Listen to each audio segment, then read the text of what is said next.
Okay, like I'm live. I'm going to give it a couple of minutes here. It's about 3 or 4 minutes before. So I'll just give a couple minutes here for people to come in. I don't know if we'll have it shown like we did last night because I alerted people that I thought was going to do this kind of late. I've been behind all day today because of the cold.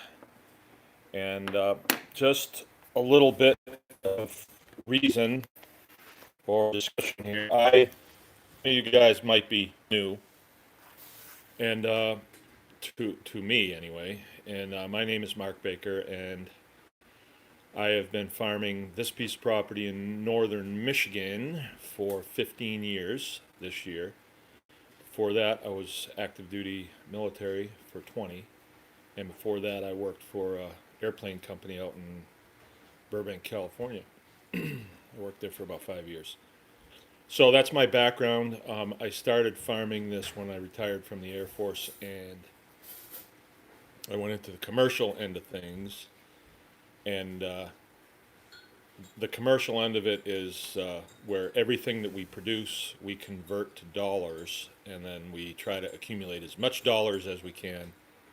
And I did that for quite a few years here until just recently, about a year ago, we decided we did not want to do that anymore for various reasons that I go into in other videos and stuff. But mostly it was just because it was taking the fun out of the whole homesteading experience. You know, I didn't really get into this for fame or fortune or anything like that. It was more for the lifestyle, you know. So, this morning I made a video. I do kind of make these impromptu videos of just when I'm going about my daily thing. And I made one this morning, just kind of showing people what it's like when you live on a farm and, you know, you've got temperatures of 25 below. You know, the Midwest is getting socked right now with some really, really cold weather, right? So everybody's living with it. I'm living with it. I've been in it for a while now, so it's not anything new to me. I usually see it coming, and I'm usually prepared for it. I've taken the licks that come with it and learned from them. And in that video, I said, hey, I'm going to get back to you with another video today because we may be on our last day of very cold weather, but then this coming weekend, I think Sunday, it's supposed to be like 35, and then Monday, it's supposed to be 45. So, you know, the first thing you think of is rah, rah, rah, great, but it's not spring.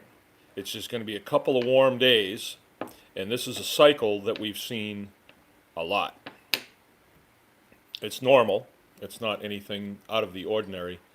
But when it happens, there's some big problems that come with it for livestock people. And the reason for this, I'm getting low battery. Getting into homesteading. So you may be a guy that has a job, guy or a gal that has a job someplace, and you know, things are going good, but you'd like to raise your own food. You'd like to know where things come from. You'd like to create an environment around yourself that's a better learning environment for your kids, maybe, or you'd like to learn some things on your own too. I got to plug my phone in here.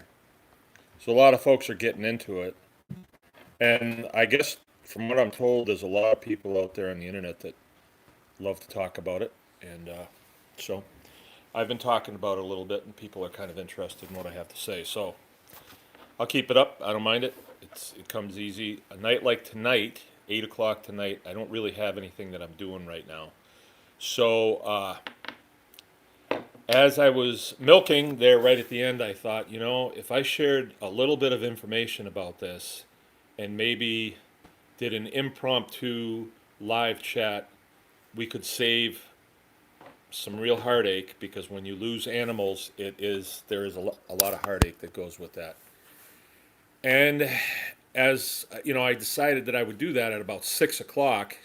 Made a quick video, posted it, and then in the time from 6 o'clock till sitting down here, I thought, for everything that people like to do, there's sort of a support group, right? And you can go and you can share ideas and stuff like that. And maybe there are a bunch of them out there for small farms and homesteaders. I don't know. I haven't come across them. But when we do our Wednesday night, we have a pretty good showing. We did our third one last night. And I don't know. I just thought if I could do this, I should do this. And maybe we can save some heartache. So I decided I would do it. So I am willing to take questions about extreme cold weather and then coming out of it. Let me tell you what I do so you can kind of frame your question. I have beef cattle, not many of them. I'm getting low power, low battery again. I don't know if my phone's charging.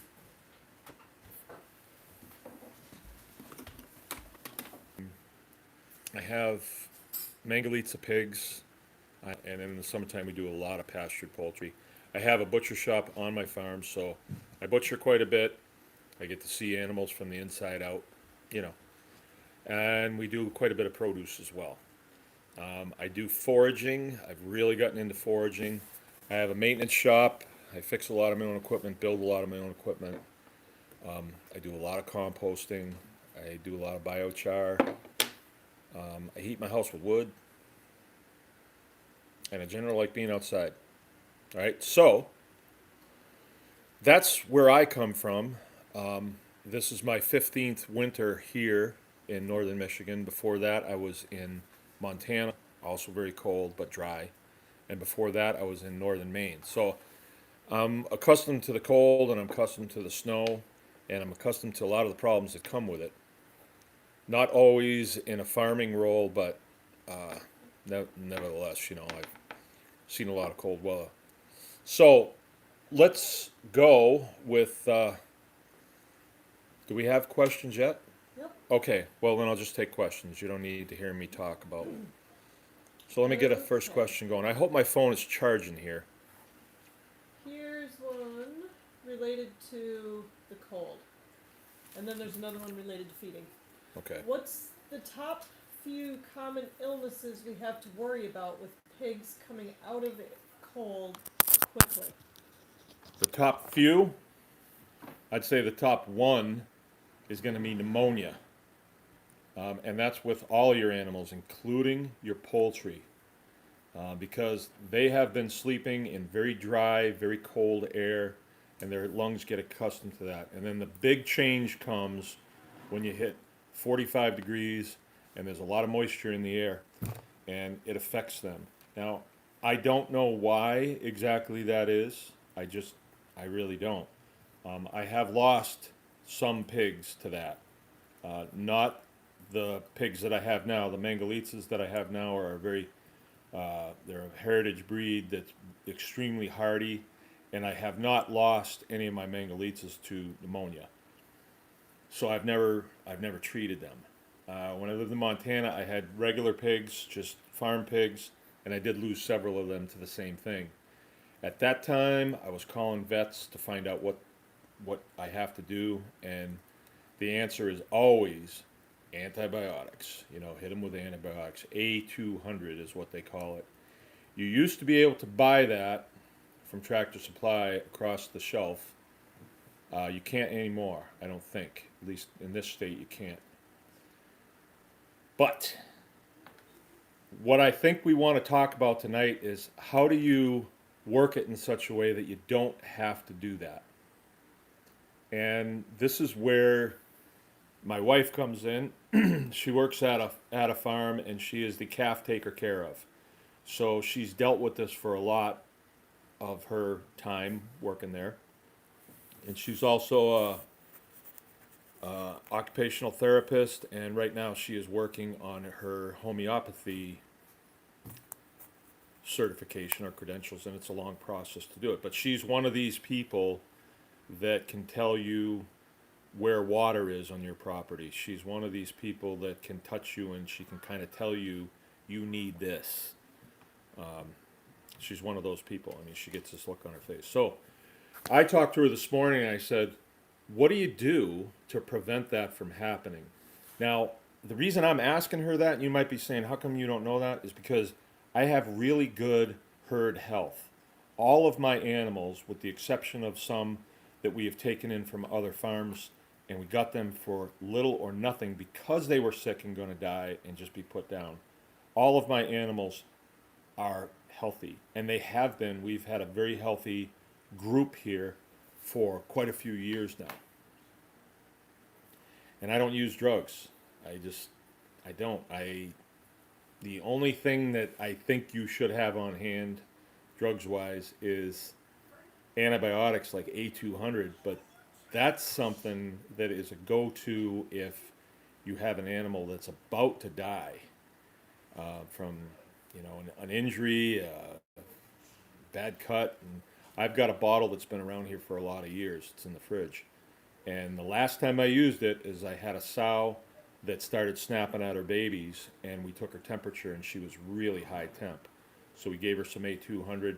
She's a sow. Yeah, she's going to pass it on to her babies, but we're not going to butcher her anytime soon. And it did save the lives of 2 of those babies. Otherwise, they would have all been, she would have killed them all. It brought her temperature down. She started thinking straight, and everything turned out. So how do we prevent pneumonia in our animals? That's actually something that you should have asked that question a couple months ago. So we're a little behind, but we can do it. I would do it anyway if I were you and I knew that this was coming, this warm weather.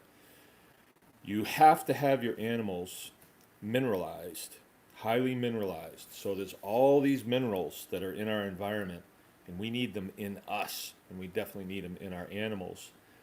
The best way to get those into your animals is orally. I would say the best way to do it takes a lot of time. The soil that they're on should be highly mineralized, which is something you can do. It just takes time. And you don't have time right now. You have a couple of days. Can you get them highly mineralized in a couple of days? I don't know. But if it were me and I wanted to head anything off, I would try it. Right? So Jill said to me this morning, mineralization, and we use to do that, we use kelp. Kelp is one of the best components that you can put in your feeds. You should give it to your kids. You should take it yourself. Comes from the ocean. Get it from the Atlantic so it doesn't have a bunch of radiation in it. So kelp, and you can find it at stores, Farm and Fleet and stuff like that. Get it and put it in their feed. Cows will eat it, chickens will eat it, pigs will eat it. What else is there? Calves, you put it in their feed. They'll all eat it. They'll all eat it. They'll all eat it. It's kind of salty, so they'll lap it up. And you should eat some too.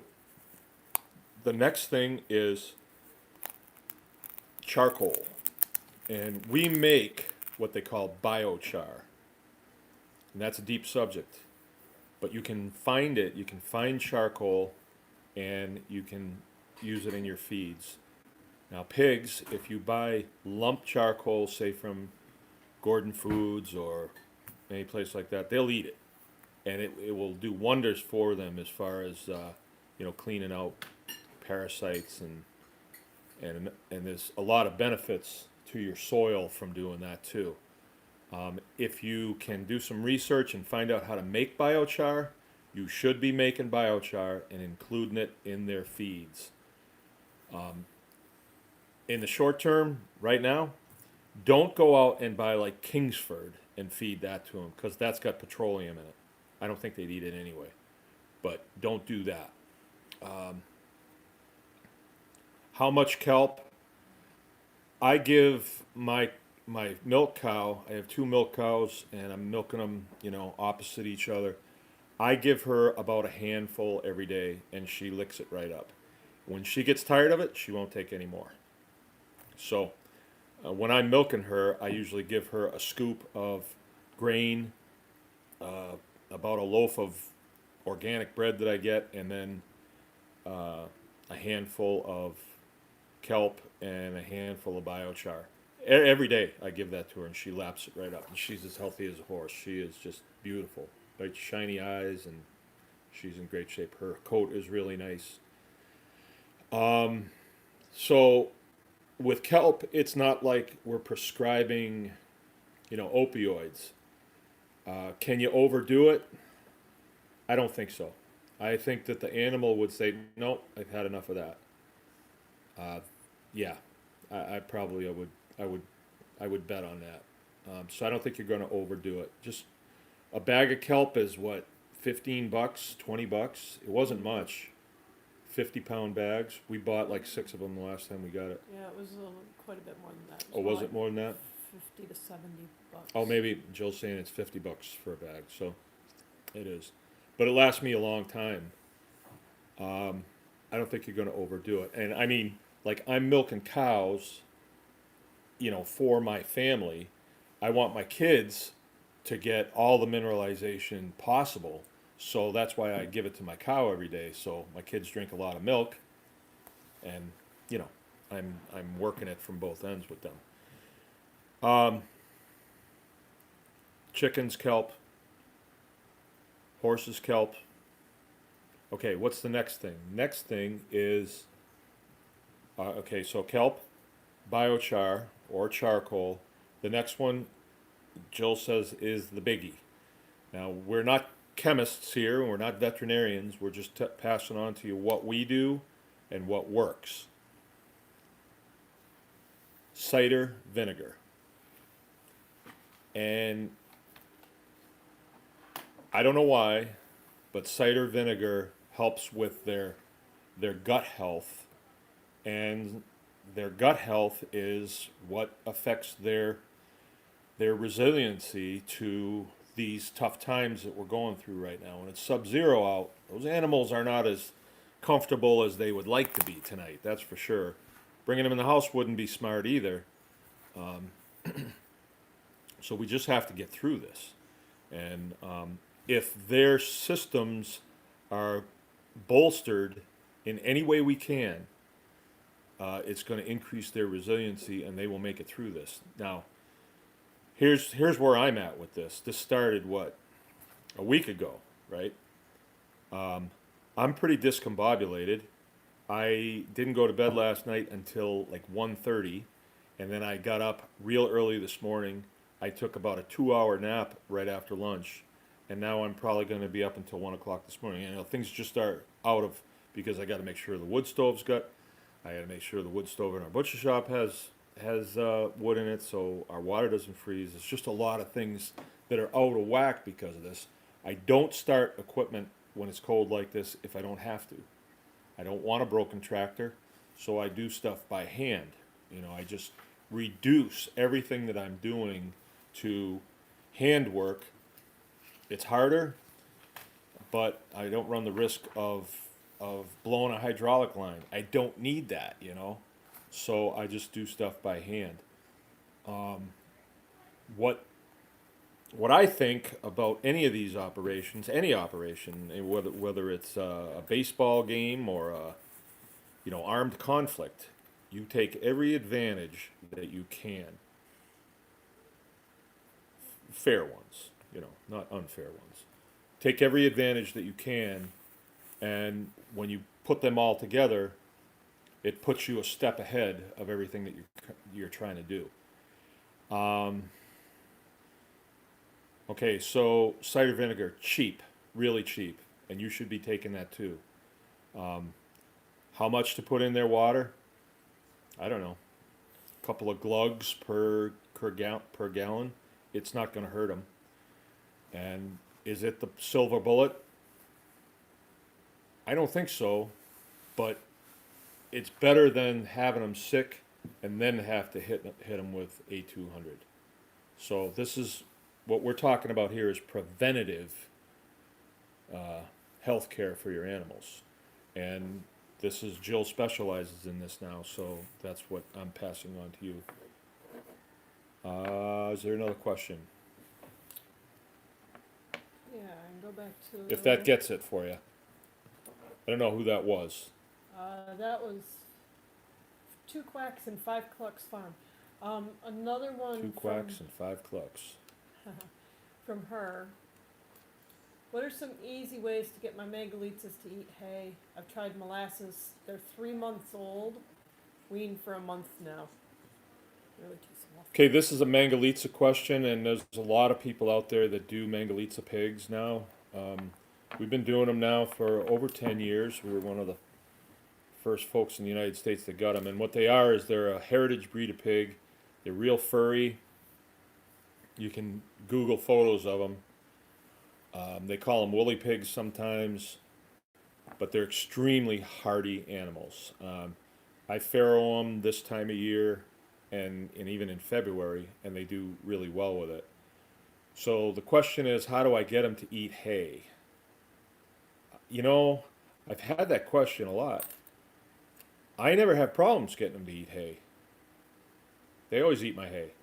I drop them a round bale of hay, and they devour it. I think if it were me, I mean, mine do eat hay, and I don't have to twist their arm to do it. But if I were you, and I don't know if this will work, but if I were you, I would bet that you're feeding them other stuff, and so they're reluctant to eat hay. They haven't discovered how good it is. It's kind of like, I don't know why I can't get my kid to eat his vegetables. Well, you wait until that kid's hungry and he misses a couple of meals, then those vegetables are going to start looking real good to him. And it might be like that with your pigs. Don't worry about them missing a meal or missing 2 days worth of feed. They'll get into the hay then. And you know, I feed a lot of junk bread. I got a junk bread contract with an organic bread company around here. Get a lot of bread, and it's good bread. We eat it, and the pigs really like it. But when they've had a lot of that for a long time, and then I drop them in a round bale, they'll destroy that round bale and eat it and turn that all into really high quality pork and fat. And what I like about that is I know that the soil that my hay is grown in is highly mineralized. So then the meat that these pigs are eating is highly mineralized. So when I eat their meat and their fat, then I'm getting highly mineralized. You wouldn't know it to look at me, but I'm 86 years old. Next question. Same person wants to know, would the cider be good for spring and summer too? Okay, well, that's a question for Jill. Would it be good for spring and summer too? I would say yes, because the gut healthier animals isn't just it isn't just a winter thing. You know, going into this, in my video that I made this morning, and then that would be where that's on Baker's Green Acres The YouTube one we page. made this morning. Baker's Green Acres. I haven't moved it yet this morning. Okay, It will well- be there tomorrow. Okay, well, it'll be on the Baker's Green Acres Facebook page. I made a video this morning just panning the farm and showing, you know, the cold temperatures. And I have a group of feeders, Mangalitsa feeder pigs, and they're in excess of 300 pounds. And there's 15 of them. They could be in their house, which has bedding in it and is covered, no snow. But no, they're in a pile, and they happen to be right where that round bale that I dropped was, that they tore all apart. They have to get to the inside of it. There's got to be something good in there, and then they sleep in it. And they make a nice little nest, and there's 15 of them in it. And I went out there this morning. It was brutally cold, and they're all covered with, you know, like their breath comes out and then freezes in their hair. You know, so they look like it looks bad, but no, they jump up and their tails are going, and they're, hey, where's the food? They're fine. So you can see that if you want to. Does that handle the question? Oh yeah, given cider vinegar year round. Why not? Why not? Is there another question? Okay. Okay, Steve Trombley asked, how often do you feed the pigs each day and how much should you figure per pig, especially in the cold? Okay, Steve Trombley, guy's a troublemaker. Stay away from him. But I'll answer the question for the rest of you. With pigs, especially feeding in the winter, and I'm assuming, no, Steve, you're outside feeding. Your feeder pigs, and those are the ones that are going to be meat someday, as opposed to sows and a boar. You know, the boar is the intact male. Your feeder pigs, you give them all they can eat. So, like, Steve gets junk vegetables from the store and junk bread and stuff like that. So, instead of storing that in your barn, take it out and dump it. And they will eat as much as they can, and then the rest of it, the bacteria in your soil will eat it. So, of course, this time of year, Steve's in New York, so that's not going to happen. The soil's not going to get anything this time of year, but the soil's dormant anyway. So, you're not going to hurt anything by having piles of food out there for them. It's actually kind of good. We do that. We open a ton of bread and put it out for them, and it just sits on the ground. This time of the year, it's frozen, so it'll keep. I had a question from Three Clucks today about.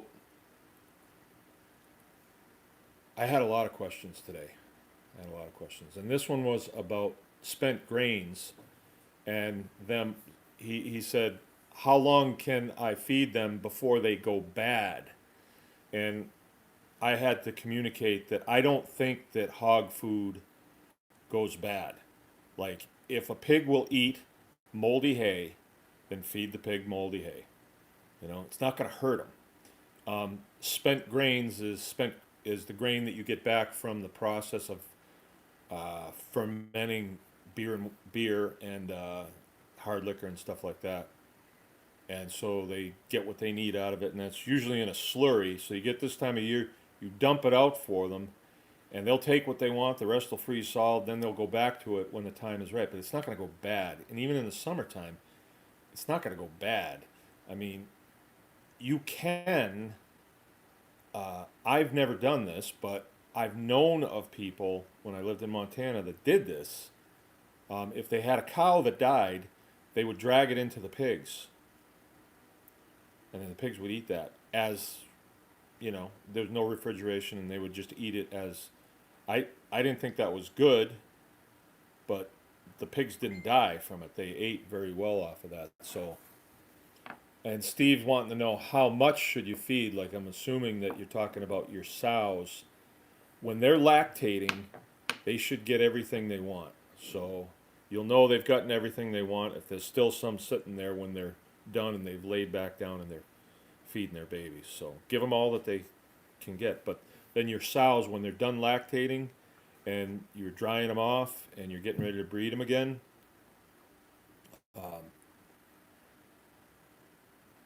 you don't want your sows getting big because you don't want them to be too fat, because then they lay on their babies and they can't move around very well.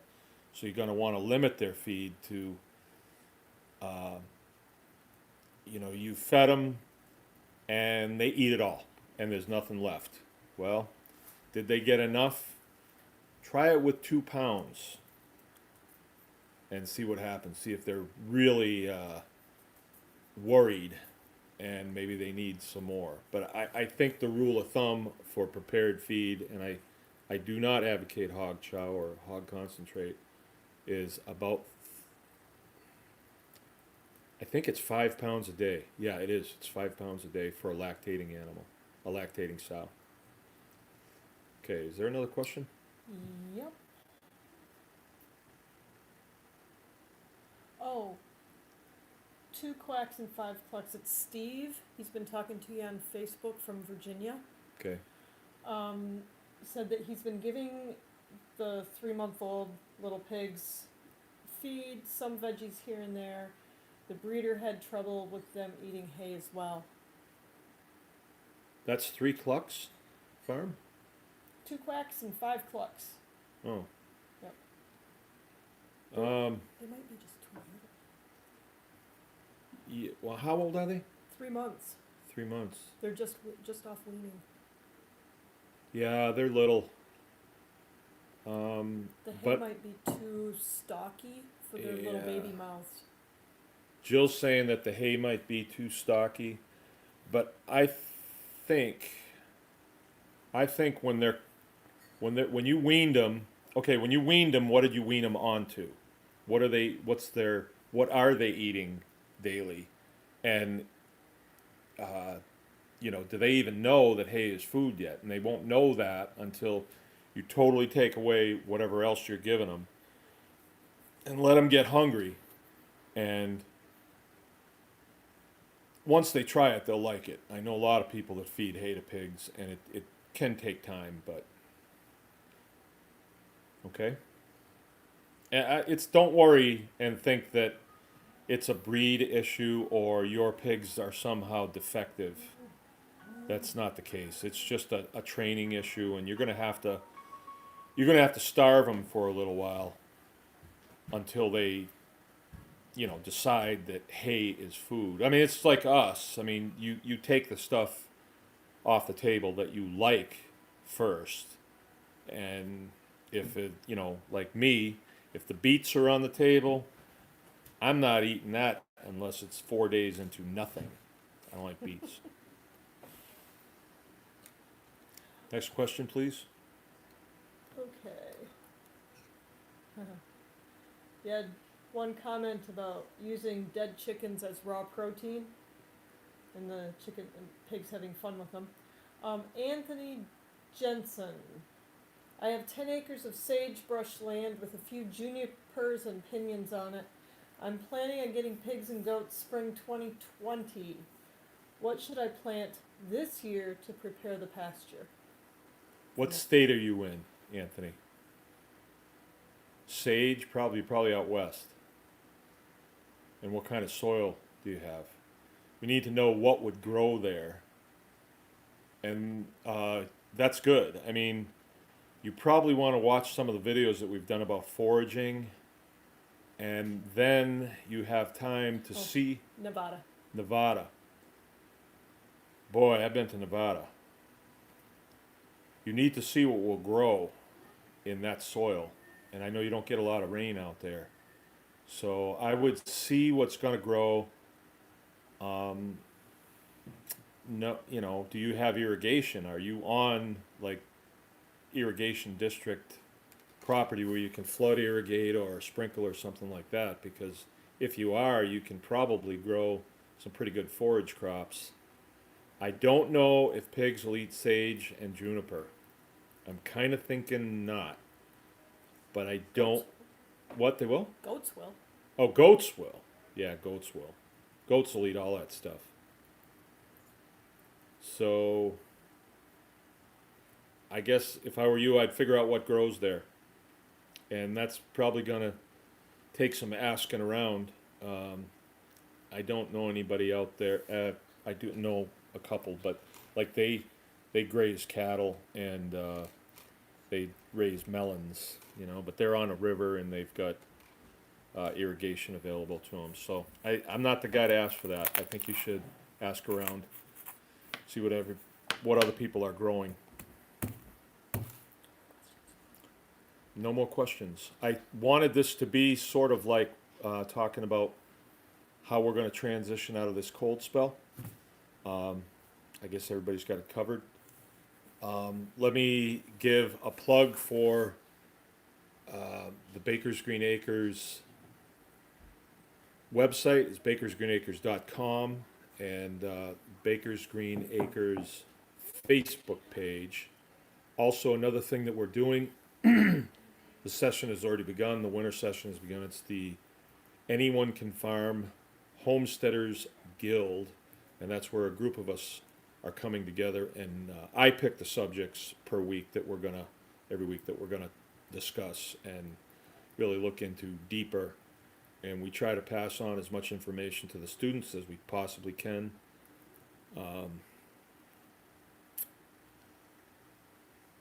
Okay, if there are no more questions, then we'll sign off. Is there anything? There was a comment about dead chickens. Um, One of the principles that we teach in the Homesteaders Guild is a homesteader is somebody that has their hands in just about everything that they can think of.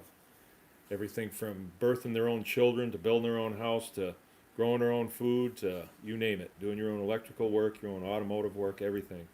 We do all of our own butchering. My wife cuts my hair. Uh, Everything. We try to do as much of it as we can ourselves, and we enjoy it.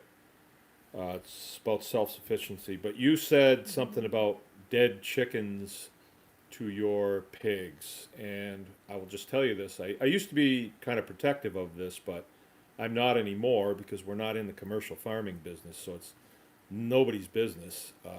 But we butcher a lot of chickens here 1 day a week, and we do those chickens for other folks that live in our community. And sometimes we're doing like 250 of them a day. So you can imagine that's 250 chicken heads that you have to deal with. And the guts, the feet, the feathers. Now, all that stuff can become a liability, but if you have pigs, especially like a heritage breed like a Mangalitsa, um, they like that stuff. And it's legitimate. There's nothing wrong with that. Feeding a fresh chicken to a pig shouldn't bother anybody. There you go. Um, And so a liability turns into a real asset because the animals, they definitely need protein. And pigs, without a doubt, are omnivores. And so protein like that is good for them. I we shoot deer here once in a while too. And we have taken the scraps that we don't use and given those to them. And they just eat it. Is there another question? Two more questions. Karen Tilley wants to know if we have any puppies yet. Okay, puppies. We don't have any puppies right now not on the ground. They're in Claire. Claire is pregnant right now, and she's going to be dropping them in about a month, I guess. So I would recommend getting on the list, and if you get serious about us, reserve one with a deposit. The puppies that we're talking about are Great Pyrenees guardian dogs. And if any of you are going to be doing homesteading and you're going to be doing any kind of livestock, you have to be concerned, I mean deeply concerned, with predation. And that's, foxes, coyotes, coons, bears, all those, anything that would come and take your livestock. The Great Pyrenees seems to be about a 99% fix. And we've had these dogs now 9 years. We've been going with Great Pyrenees. Yeah. Is it 9 years? We got them in gym the same time. Yep. And I generally have 2 or 3 of them around. I have a male and a female now. We've had 2 females that got old and died. But they're great dogs. They're great dogs. I don't want any other kind of dog. I just love their temperament. They're really good with my kids. They've never hurt a human on our place that I know of. And they keep they keep everything away. If you're going to do pastured poultry, you need a guardian dog. Is there another question? Steve Trombley. Steve. Alyssa asked, if the boars and sows are living as a family unit, how quickly will the sows be impregnated again? Good question.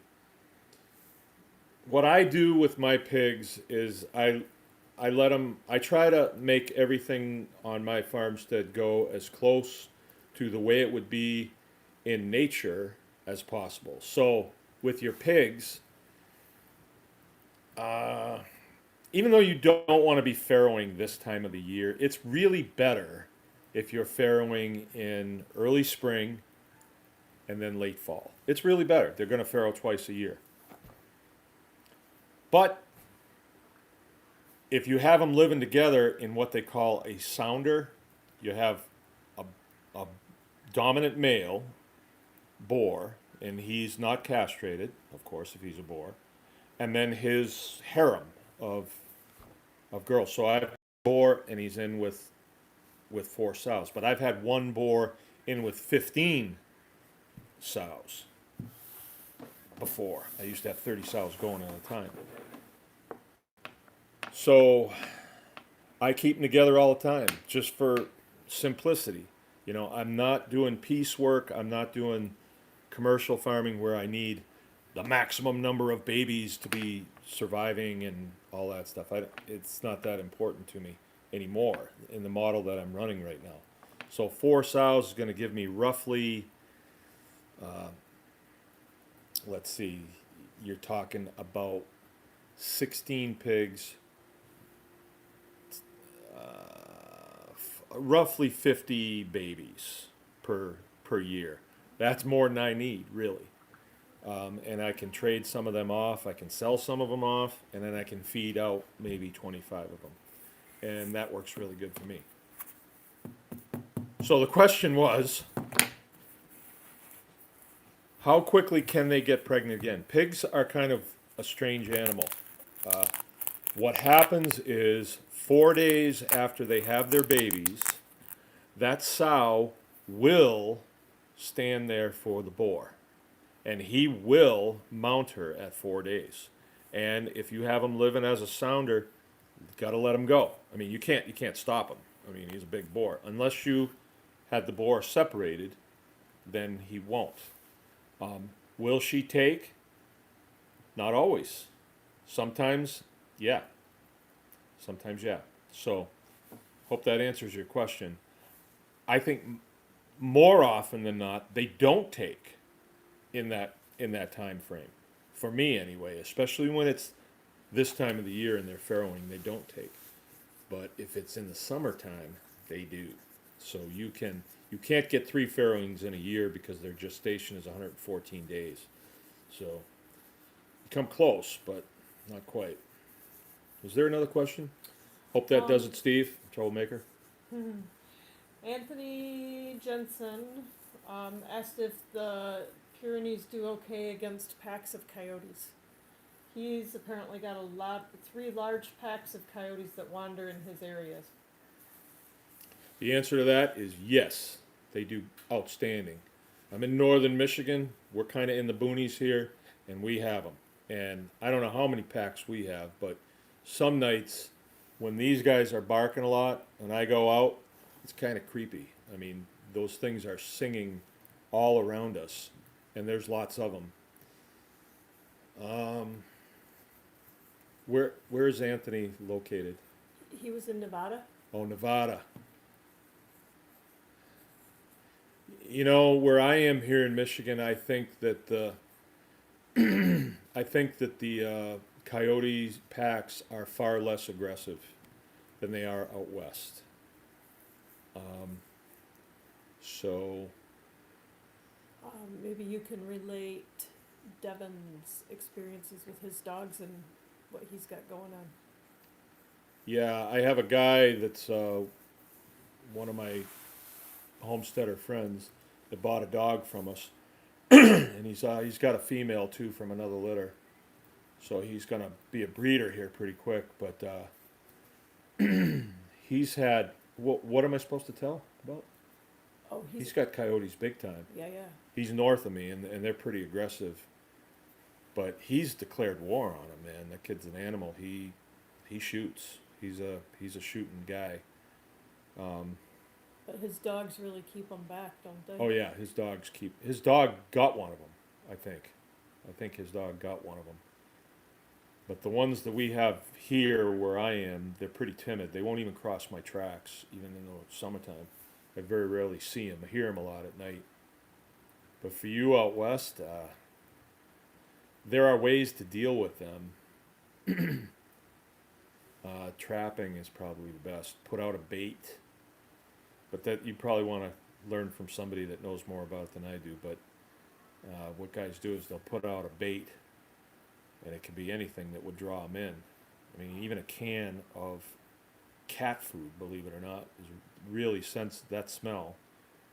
And then you put traps all around that in a circle in about like a 10-foot diameter, leg hold traps, and you can catch quite a few of them like that. I don't know. I'm not an expert at that, but I know that Pyrenees will keep them away. Pyrenees are tough. Turkey Hollow Farm wants to know, can you give your thoughts on line/inbreeding hogs? My thoughts on line inbreeding hogs. Um, here's what I've witnessed. Inbreeding happens when I don't think people intentionally inbreed their pigs on homestead scenarios. However, I have textbooks from Ohio State University. It's an older textbook, probably 70s, and they talk about inbreeding, that they will do it intentionally, and out of a litter of 10, you might have one pig that winds up having a characteristic that, that's kind of nice. You know, it might be a little bit longer.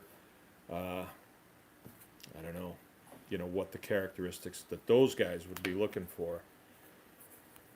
But when it's happened to us, we got pigs that we referred to as bubble heads, and they looked like beluga whales, and so they did. We fed them out, and they wound up being freezer animals. But I wouldn't recommend doing that.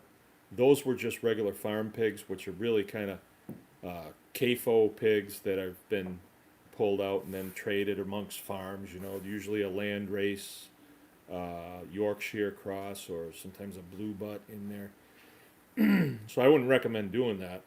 Line breeding is where you have a male from one herd and a female from another herd, and you keep a steady line going, and that is what we do. So when we're going to pick a replacement boar, well, the boar I have now, he's 5 years old today, according to Facebook.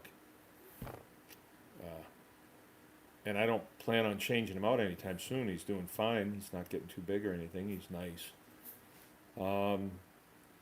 I really think that having a closed herd has been an instrumental component of the inherent health that we have on this homestead. My cows are healthy, my calves are healthy, my chickens, of course my pastured poultry we don't carry them over a season, but we always have good health with them, and we didn't always. Boy, we had poor health with them for a while. And my Mangalitsa pigs, they're just the healthiest animals. I mean, I never even think about sick pigs. The last time, as I think I told you, we had a sow that farrowed, and it was kind of warm, first timer, and she started biting at him, and she had a real bad temp. I don't know why. Maybe she had a baby stuck in her or something. Don't know why. But generally, we have very, very healthy animals. And do you think I answered that question? Okay. I hope I answered that. Tamarack MI wants to know if you're going to do parenting classes, since kids are part of the homestead after all. Oh, yeah. I'm real good at that. Actually, the Homesteaders Guild is the way we explain that. I mean, and I didn't think about it this way when we started the guild. The guild actually started because people were calling me on the phone all the time, and I liked that. But I would wind up getting in long conversations, and when I get off, I say, I got to quit doing this. I got work to do. So this guild was a way that we could schedule a time. I can put a subject out. We sit down for an hour Tuesday night, and we talk about it. Live, kind of a live chat. I see their faces. They see my face. We do it, with a computer like this. And homesteading is defined, I think, as you kind of do it all. And if your kids are miserable on your homestead, that's not working. If your spouse is miserable on your homestead, that's not good. You kind of want this all to come together and be sort of a cohesive unit that moves together for a common goal. So parenting is definitely part of it. Like, one of my children was born right in there in the living room, and the first hands that she touched was mine. So I delivered her in my house, and a few of the other ones I delivered other places.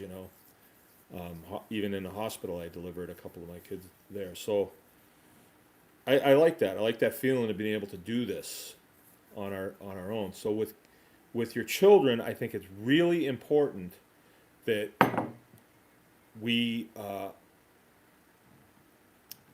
communicate strategies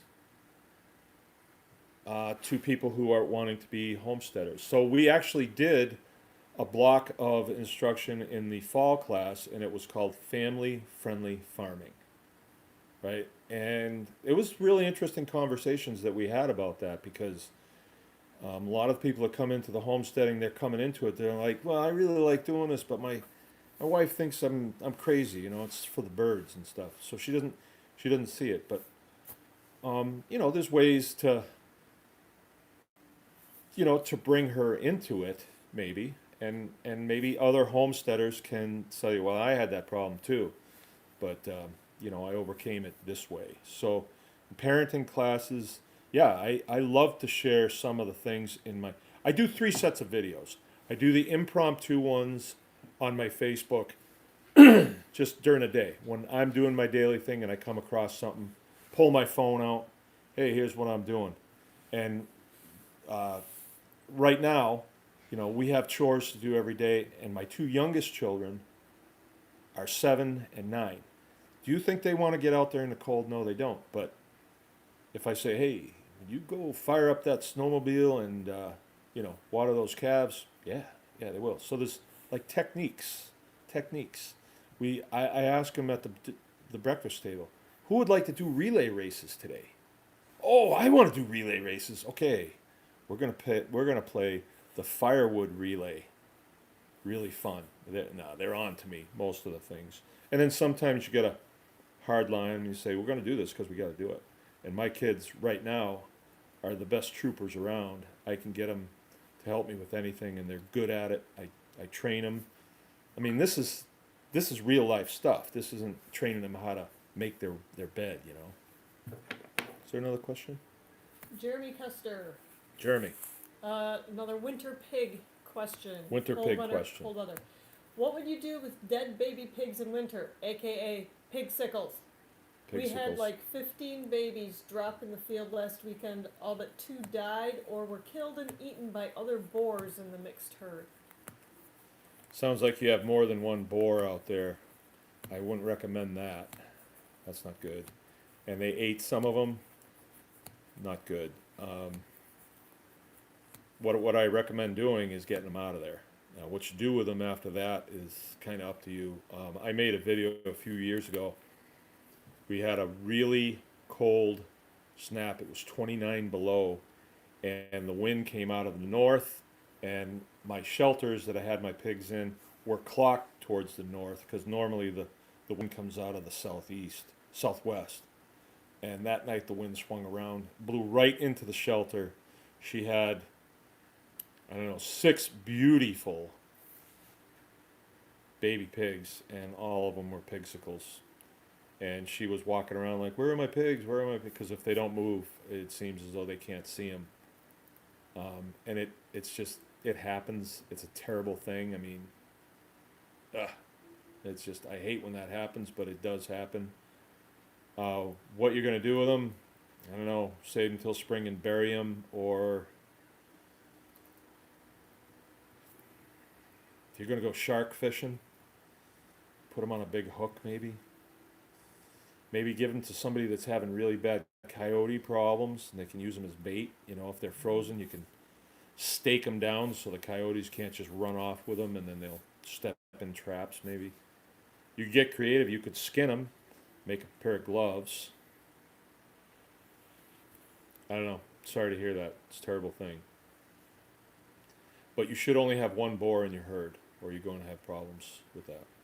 So we put out a castrating video, and you can castrate them even when they're 5 years old. It's not pretty, but we had a question last night about boar taint. I won't go into it now, but I think I made myself pretty clear about boar taint last night. Another question? Yep. Scott, again. I have a year to find an unrelated boar, Mark. Do you want to sell one of your Mangalitsa boars? Ooh, I just castrated 2 of them that were beauties. But I'll have some more here in a month, Scott, so sure. Just contact me and tell me that you want one. We don't do the whole paper thing, so I don't have, you know, I mean, they're not papered or anything like that. So if you're going to be doing like high-end breeding stock and stuff like that, maybe you should look to some people that are selling animals that they paper them, you know. But I don't have any papers. But yeah, we'll sell you one, no problem. Sell you 2. M. Finn, on a calf, will the umbilical cord fall off naturally? Absolutely. Yeah, on a calf, you don't do anything with that umbilical cord. Don't do anything. If anything, spray some iodine on it, but Yeah, well, That's Jill it. takes care of calves every day, so she's saying spray some iodine in.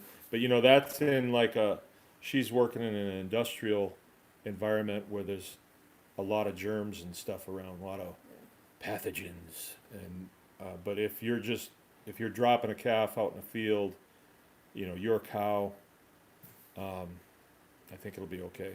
nature's got it covered. Yeah, nature's got it covered. I've never put anything on an umbilical cord except if it was one of my children. I've never done it on an animal. So, no concerns there. Next question. Yep. Okay, Jeremy Custer said thanks. Oops, it's going away. I'm the farm manager and the owner wasn't prepared for all this. Yeah. So the fun and excitement of real life. Tamarack, Michigan again said, there you go. What about kids that hate it? How do you get them to do it when they just really don't want to help out?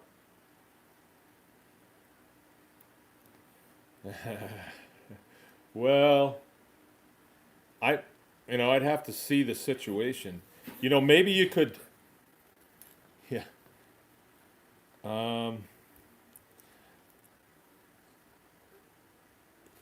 We've had people that have brought their kids here in the summertime and been involved with the things that we're doing, and then they want to go home and they want to do it at their place. So I think this is about what you're talking about. Kids don't want to do it. They have to be inspired somehow. So there's positive inspiration, and then there's negative inspiration, and like you don't have to take their phones away from them, but you just take their charging devices away from them, but that's not good. That's not good.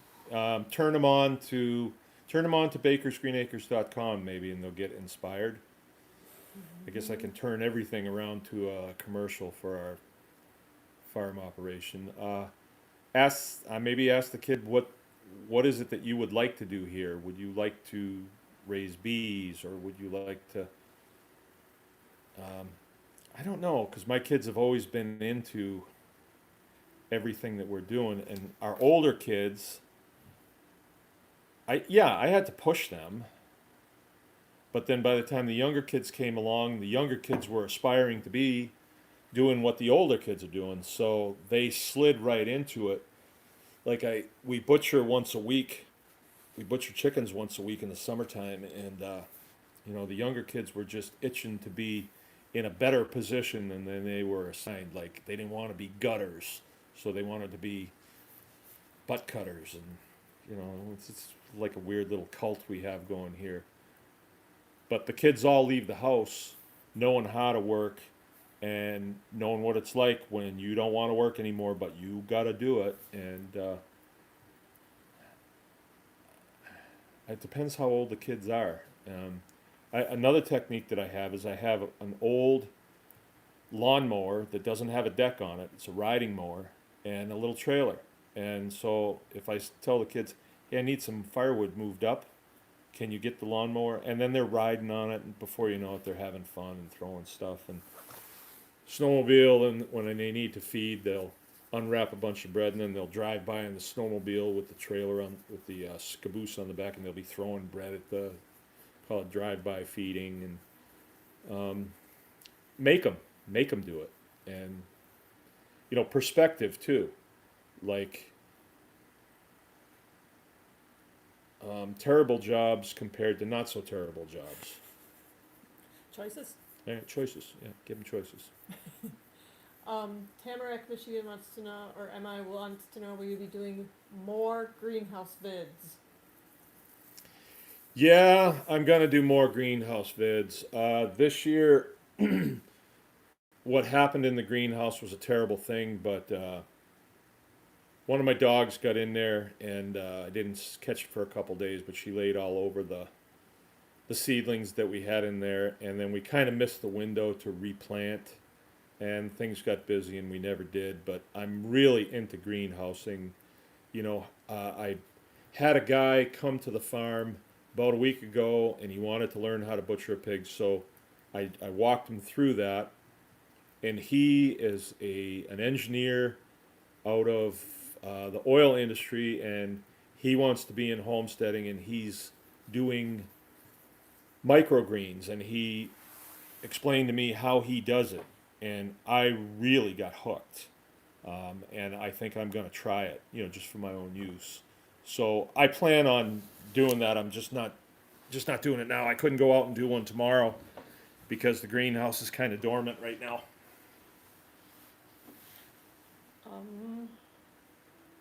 Oops. John Tomlinson had a question. John, I'm feeding Texas. oats and barley. What kind of poundage on feed rates are recommended for freezer pigs? I answered this question already, John. You're going to have to back the tape up and listen to it. No. Freezer pigs, give them all that they'll eat. Like if you've seen a feeder out there, like one of those round things, it's got the doors on the bottom that flop, you fill that and let them eat all that they will. They're not going to overeat. They're not going to eat themselves to death. Goats will, but pigs won't. And don't use hog chow. Don't use hog concentrate. Hog concentrate is in hog chow. It'll make your pigs stink. It'll make them sick. So don't use that. My wife is pointing to the clock like she's done. Are there any more quick questions? No more quick questions? All right, we'll call it good for tonight. Thanks for everybody coming in. If you would please hit the like and share button. And the next time we will meet in this forum, unless something comes up that I think that we need to meet quickly, will be next Wednesday at 7. And I was told that 7 o'clock might be too early for some people and that 8 o'clock would be better. I think probably MacGyver is on at 7, so a lot of people don't come. So maybe there's a question. What are microgreens? Maybe we'll change the Wednesday to 8, but stay tuned, and if we are going to change it, we will let you know. So we'll see you next Wednesday at 7 o'clock. Microgreens, by the way, you have a flat, which is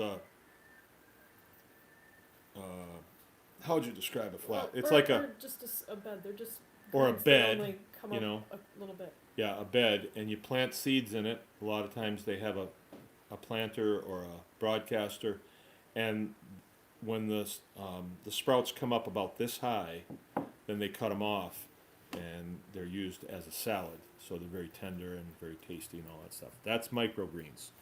Okay, this is Mark from Baker's Green Acres. Remember, anyone can farm.